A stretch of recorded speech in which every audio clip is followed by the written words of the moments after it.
los puenteros madrugadores, vespertinos, nocturnos. Le recuerdo proyectopuente.com.mx, Facebook Live, Twitter vía Periscope, YouTube, el canal de YouTube para que se suscriba, baje la aplicación de Proyecto Puente. La investigadora y escritora Soledad Loaesa, la doctora Soledad Loaesa, gusto saludarla. Buenos días, ¿cómo le va? Buenos días, muy bien, muchas gracias. ¿Por dónde empezamos, doctora? Teníamos mucho que no hablábamos con usted. El proceso, pues ya le quedan prácticamente, ¿qué será? 14, 13 días, porque el 27 de junio se acaba esto, ¿no? Prácticamente. Así es, ya 12 días. Estamos en las puertas del día de la elección y a las puertas de la decisión que tenemos que tomar. ¿Cómo está viendo, doctora, esto? ¿Hacia dónde? Pues mire, no podemos cerrar los ojos a los resultados de las encuestas, sobre todo que hay una sorprendente unanimidad. Hay ciertas variaciones de porcentajes que le dan la mayoría de las preferencias electorales a Andrés Manuel López Obrador. No creo que vaya a obtener más del 50% del voto, sin embargo, porque tengo la impresión de que en los resultados de las encuestas no siempre nos informan acerca de cuántos nos respondieron, cuántos dijeron que todavía no sabían. Entonces, es posible que no obtenga 50%, pero de todas formas me parece que sería muy aventurado predecir su derrota. No tanto su victoria como su derrota. ¿Usted ve ya inevitable su triunfo? No, la palabra inevitable es fuerte, sobre todo en materia electoral. De repente hay accidentes, contingencias, no se sabe muy bien qué ocurre y hay un cambio en la opinión súbito, inesperado, pero sería muy extraño que ocurriera. Ganara. Sí, efectivamente. Porque lleva muchos meses como candidato con preferencias mayoritarias. Entonces es muy difícil que cambien y le digo, la unanimidad de las encuestas es bastante sorprendente, aunque hay variaciones de porcentaje de diferencia de voto entre los candidatos. Sí, pero no veíamos esto desde cuándo, doctora, es decir, desde el 94, con la ventaja, tal vez el voto del miedo en el país, no sé desde cuándo sería un paralelismo histórico. Pues yo creo que no lo habíamos visto nunca. Nunca, ¿no? Nunca, salvo en los tiempos pasados del PRI mayoritario, cuando obtenía el PRI unas votaciones absolutamente soviéticas de más del 90%, no hemos visto una cosa igual. Yo creo que es un fenómeno muy importante, pero que nos dice más de las carencias y de los anhelos de la gente que de las virtudes del candidato López Obrador. ¿A qué se refiere con las carencias de la gente? Lo que quiero decir es que yo tengo la impresión que Manuel López Obrador llena un vacío que tenemos, que sentimos. No lo llena por completo, pero desde luego parece responder más él que los otros candidatos a las expectativas o a los anhelos de la gente. O vamos a ponerlo de otra manera. Yo creo que López Obrador ve el mismo país que vemos la mayoría de los mexicanos, pero que no parece ver ni Enrique Peña Nieto ni su gabinete. Es el que logra reflejar el enojo, pues, o encauzarlo. No nada más el enojo. Él toca problemas que son problemas reales. Por ejemplo, el de la pobreza, el de la desigualdad, que parecían ya presupuestos que tomaban los gobiernos del PRI o del PAN, incluso, como dados, que ya no eran problema en la medida en que no tienen solución. Y francamente creo que ese es uno de los graves debilidades. Por ejemplo, cuando Enrique Peña Nieto dijo que la corrupción era un problema cultural, lo que estaba diciendo es que no tiene solución. Entonces, eso me parece que es una respuesta inaceptable. No por ser mexicano uno es corrupto, ¿no? Entonces, creo que el hecho de tomar ciertos problemas de la sociedad mexicana como presupuestos, como premisas dadas, que no hay nada que hacer para modificarlas, es un error que cometieron estos gobiernos. En cambio, López Obrador plantea que hay una solución. No nos dice cuál es, ya sabemos que sus respuestas son muy insuficientes, pero el simple hecho de que reconozca que esos problemas son tal, creo yo que le da ventaja y es lo que lo hace más aceptable para el electorado.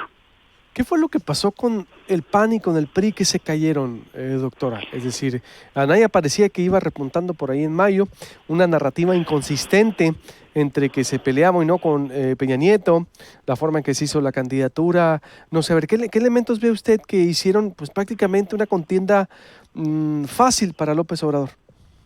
Yo creo que no, en el caso de Anaya creo que personalizó demasiado la campaña. En la medida en que él se vuelve, claro, todos los candidatos personalizan la campaña y de eso se trata, pero una cosa es hacer del candidato el objeto de atención de los votantes y otra cosa es hacer del candidato el núcleo generador de las respuestas, el que atrae todas las preguntas, y de su persona, el tema de preocupación fundamental de la campaña. Eso creo que fue un error muy grande de Anaya, porque se fue alejando de los votantes.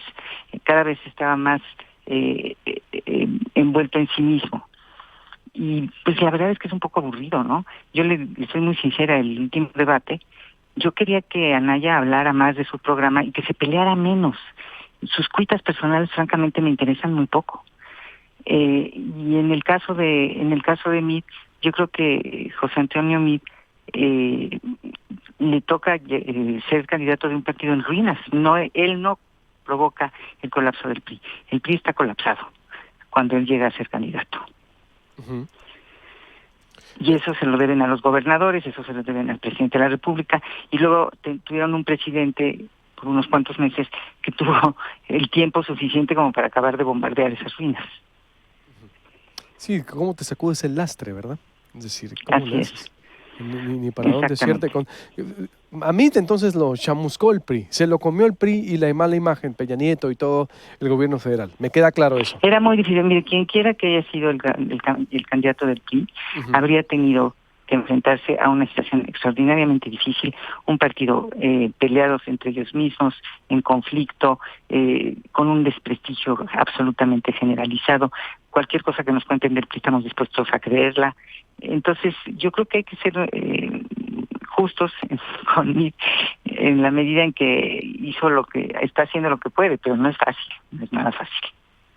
Y el error de Anaya consistió, dice, personalizó, se peleó, bueno, ¿qué falta? Preparación, inmadurez, es decir, porque ya no, pues al lado de Meade, compitió con Meade en esta campaña. Sí, pero Anaya, como digo, estaba demasiado involucrado en sí mismo, demasiado hacia su persona, sus problemas personales, y ese no es un candidato de campaña. Ego. La gente, sí, muy egocéntrico, creo yo. ¿La gente qué me decía? Me iba a conceptualizar. No, que a la gente no le interesa. Ya escuchamos una vez que se defendió, que dice que es falso, que es una calumnia, ok. Pero el debate tenía que haberlo aprovechado para hablar de su propuesta. Y las propuestas, la verdad es que es una propuesta pobre la de Anaya, ¿no? No es una propuesta interesante, no es una propuesta atractiva. Y estaba demasiado preocupado en defender su persona. Entonces yo creo que eso le restó mucha energía a la campaña del PAN, aparte de que el PAN es un partido que está en estos momentos atravesando una situación complicadísima, ¿no? Entonces también son candidatos que hacen, es una campaña sin partidos. Entonces el que más partido tiene es Meade, para su desgracia, porque es un partido que tiene muy mala reputación. Smith, sí, ciertamente, aunque, bueno, o Morena ahorita, pues como es lo nuevo, pues es la novedad, ¿no? Vaya. No, Morena de nuevo no tiene nada. Discúlpeme, yo creo que Morena es un refrito. No que sea nuevo y represente la esperanza, me refiero a que es nuevo en el sentido de que si en caso de ganar la presidencia, a eso me refiero, lo ven nuevo en la hora de decidir a votar, ¿no? A eso me refiero, en este contexto. Y sé que también es muy importante que yo creo que Morena habla un lenguaje que nos es muy familiar. Y yo creo que eso cuenta. Exacto. ¿Cómo no? Habla un lenguaje que nos es muy familiar, dice. Sí. Pues es el piñón. Yo creo que hay una cultura muy generalizada en este país, no en balde el PRI estuvo en el poder 60 años, y muchos de los planteamientos de López Obrador son ecos de ese partido, ¿no? Y entonces por eso digo que es un lenguaje muy familiar a todos los mexicanos. Cuando llega Ricardo Anaya y promete México, realmente es una pobreza muy poco atractiva y que no a todo el mundo les resuena o le parece comprensible. Entonces, doctora, vamos a 12 días. Se ve tal vez ya, me dice inevitable, no coincide, pero sí, extraño, ¿cómo nos quedaríamos? Porque sí, vamos a algo atípico, no recuerdo exactamente alguien con tanta distancia, que a 2 semanas ya veo hasta el ánimo así como que esto se acabe, como siempre, ¿no? Llegamos a un punto de la elección que ya genera un hastío. Para concluir, doctora, ¿qué aportar? Porque viene todavía mucho que debatir después de las elecciones, de si gana López Obrador. Tenemos que pensar muy bien en defender nuestras instituciones, en defender que haya partidos en México. No podemos, ninguna democracia vive sin partidos. Eso es lo más importante. Ahora, es un tema que está presente en todos los países, en todas partes los partidos tradicionales están en crisis y en México también, entonces, pero hay que defenderlos, porque sin partidos no se puede gobernar ni organizar el voto, ni los electores pueden saber qué es lo que se les ofrece. Y yo creo que eso es muy importante defender lo que hemos obtenido en la transición, para empezar, la pluralización política, el derecho a manifestar opiniones diversas. La diversidad es muy importante y hay que, yo creo, pelear por terminar la corrupción, por eliminarla, por combatirla y castigar a los funcionarios públicos que resulta que son unos bribones que se aprovechan del cargo para enriquecerse. A mí lo que más me sorprende es que no hay el menor pudor por parte de los funcionarios corruptos, que aparecen en televisión como si nada hubiera pasado, cuando todos sabemos que tienen acusaciones muy graves en su contra. No tienen vergüenza, no se sienten incómodos con esas acusaciones. Admiten las mentiras, admiten las trampas. Bueno, hay que luchar contra eso, hay que tratar de recuperar la moralidad pública, hay que tratar de recuperar ciertos valores que desafortunadamente hemos perdido. La renovación, exactamente. Y sí, de hablar de moralidad, ¿cómo les cuesta trabajo? Porque creen que todo eso es muy aparte, doctora. No, yo no sé qué es lo que creen. Me sorprende que no les dé vergüenza que públicamente se sepa que están mintiendo. Me sorprende que no les dé... Exacto. ¿Cómo no les da vergüenza? Se ríen. La impunidad ha sido tremendamente corruptora. No estoy hablando nada más de la corrupción del dinero, sino una corrupción de valores, una corrupción de ideales. Y eso es lo que hay que tratar de recuperar. Lo que habla Morena, pues la renovación moral de la vida pública. Es decir... Yo creo que sí, también eso resulta importante. Muy bien. Muy bien, pues le agradezco mucho, doctora, como siempre. Con mucho gusto, que tenga muy buen día. Gracias, buenos días, dice la doctora Soledad Loaesa, que pues ya lo ve casi, sería muy extraño que no ganara López Obrador, o casi inevitable, pues, por todo.